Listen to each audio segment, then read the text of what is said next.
Hello, my name is Omar Abisad. It is Thursday, March 29, 2018 at 2:25 p.m. in Toronto. So I am going to just confirm that the tweets I tweeted today, and there was a lot of them, because there was a lot of nasty comments outside my window made by the contractors who is taking part in the community targeting program. As I said in those tweets, and all of them were mine, just to confirm. As I said in those tweets, um, these men are, I'm suspecting, uh, are making statements about me, such as I'm looking at them, and these are consistent with what the workers probably made as well, and people in the building. I'm looking at them, I'm stalking them, I want to F with them, and so on and so on. So this is piggybacking on what's already been done. Just to confirm, I'm not looking at them, definitely not stalking them. However, as I said before, when I hear comments about women in very, very violent terms constantly, it does concern me, and I will look out once in a while to see if it's escalating, what's going on. Is there physical violence that's accompanying that? Are they fighting between themselves? Because sometimes it gets really, really raucous out there, really bad. I complained about this to the management several times in other years, and it's still going on, and it's the same contractors. So, as you can imagine from those tweets, some comments that were made, that it's very, very consistent with the comments I've been tweeting about, that I am being harassed with and the buses and the trains, walking on the streets, stores, and so on. So it is a community affair. Everybody knows about it, and a lot of people, not everybody, a lot of people are actually taking part in it. I also heard the comment that some new videos were released and submitted to somebody to get a mental evaluation, to have me pulled out, to to um, to demonstrate how much of an emergency and how mentally ill I am. I'm going to suspect that these videos were recorded, maybe voice recordings, videos of maybe of me inside my home, because I know my home has been entered and no notes have been left on the door. So it's very possible that cameras are in here. So these videos, the new videos that were released, I'm suspecting by the worker, are recordings of him triggering me, or neighbors triggering me, or like the contractors triggering me over and over and over and over and over continuously, as you can tell from the tweets that I tweeted today, as an example. And if I were to verbalize my frustrations, and if there's a swear word in there, this is recorded and taken to a magistrate to demonstrate just how mentally ill I am. Because what is being told, I'm suspecting, to the court is that out of the blues this is happening, when really it's not out of the blues. Some of the videos I posted on YouTube, some of the tweets I'm tweeting, this indicates that it's not out of the blues. If the recordings are of me talking inside of my home. This is not out of the blues. This is deliberately, as part of the targeting program, deliberately and continuously and viciously, intentionally triggering me to record me. Because I've had incidents where the worker would stand outside my door with his camera ready, and then he'll start talking in very, very violent terms about a woman um, who was going to get raped, who he's sending men into. He talks like a pimp, basically. This is what pimps would talk about in their conversations to other people, about the people they're pimping, in exactly the same way. This is exactly the same way he's talking about this woman, sometimes on the phone, sometimes with other people there. And this is knowing that I can hear because I complained about it and he's been told about it. I know he's been told about it.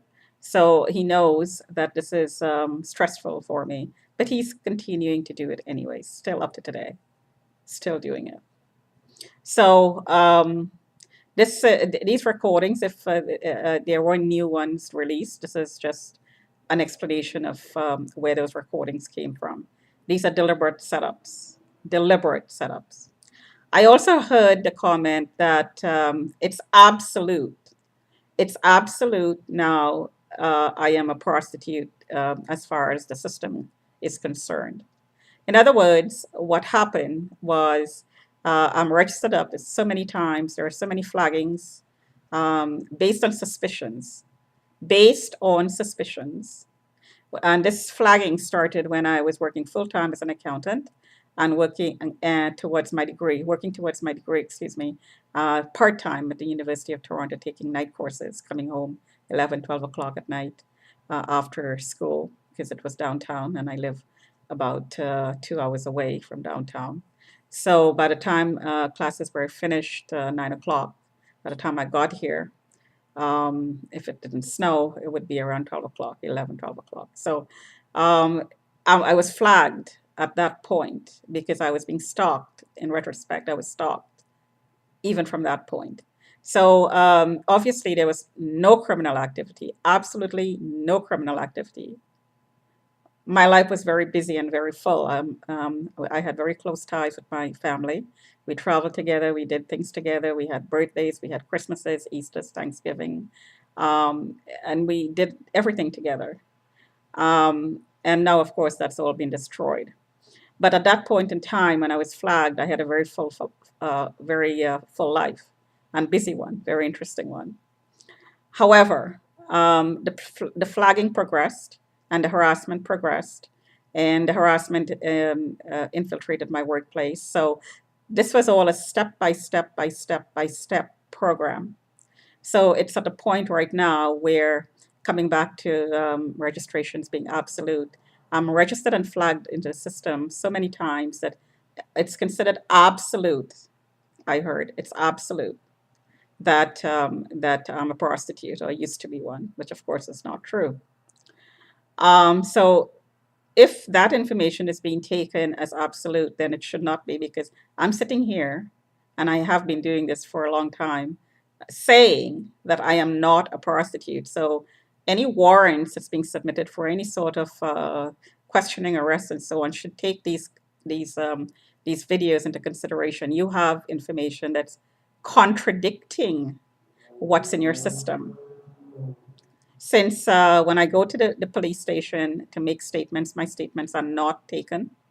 I'm constantly being referred to hospitals for psychiatric evaluations and mental health care when I go to the station to make statements about my being harassed and my voice is being suppressed.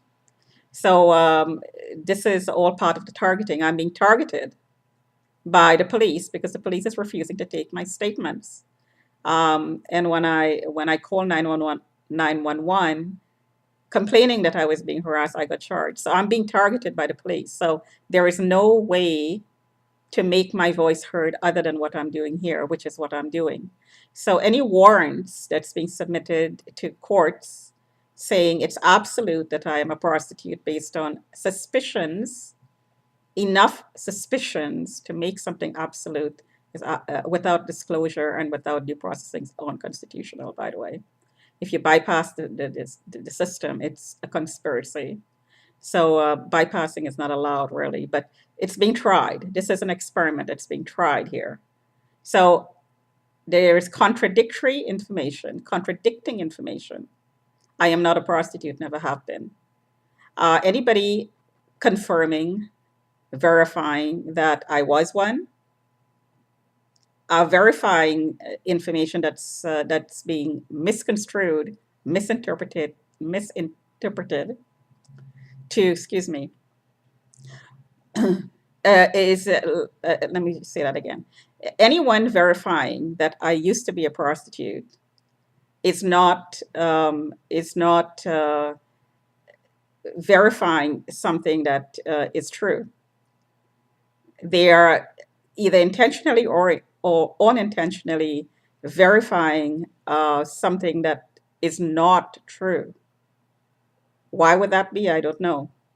Um, there are advertisements that I placed in newspapers. I was dating in my 30s because my biological clock was ticking, of course. So I was trying to get myself married off because I wouldn't consider having a kid outside marriage. I wanted a stable environment if I were to have a child, but that didn't work out. So if the person who's verifying that I heard an escort service was being run, and looking at those advertisements saying, yeah, there was an escort service. Well, it was not an escort service. It's something that was done routinely by Indians in the Indian community, in the East Indian community. You put an ad in the paper all the time. You have online dating. You have all kinds of ads placed all over the place, to find mates and to find partners. So if someone is taking that information and saying, oh, look, there is evidence, quote unquote, that she used to be an escort. There are people all over the world who was returning calls. Well, if you put a paper in the newspaper like India Abroad, you'd get calls from people all over the world. And that was somebody that was as a result of a co-worker's suggestion at the time. So turned out to be an experience, to say the least. But this was not an escort service that was being run. This was strictly, really seriously looking for somebody to settle down with in order to have a child, so the child could be brought into a stable environment. Um, it didn't work out. There were some possibilities, but it didn't work out. There was no escort service. People are saying this just deliberately misconstruing what actually was. So again, there is no emergency here, as you can tell. If there are warrants for mental evaluations, there shouldn't be.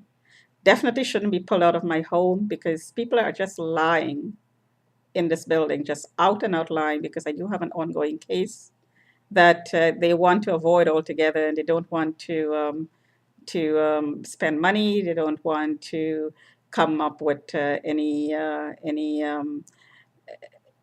conclusion to the case that would cost them a whole lot of money, basically.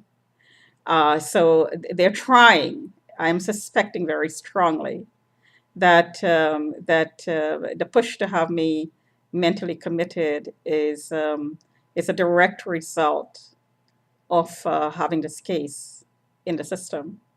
Because if I were to be declared mentally incapacitated or mentally ill, then there'd be no case because the case would be thrown out because the consideration will be made by the court that if this person is really mentally ill, what's the basis for the case? Or maybe she can't try the case herself, which I am. I don't have a lawyer, I'm doing it on my own. Again, another indication of not being mentally ill. If I was really mentally ill, I wouldn't be able to conduct a case on my own without a lawyer. And I don't intend to get one either. So again, no emergency, no mental illness. I am looking for work. The perpetrators are infiltrating my workplace and is telling lies about me and degrading my skills. I am an excellent accountant. I'm an excellent worker, a dedicated worker. I'm a hard worker. I get things done. I like to get things done. This is what motivates me. So if anybody who's looking for a real good accountant or somebody who can wear a lot of hats, I have a really good background. I've done a lot of things because I've contracted a lot, so I have a lot of experience in a lot of different areas, and I'm a very, very good. I'm a keen learner. I like to learn new things. I enjoy it. So, given the background, that could be a basis to do other things, other new things that's not in my resume. So these are qualities. If I were an employer, I'd be looking for in an employee. So anybody who's looking for someone who could do a lot of things, in under one job title, give me a call, 416-571-5925, or you leave a comment under this YouTube video. talk to you another time.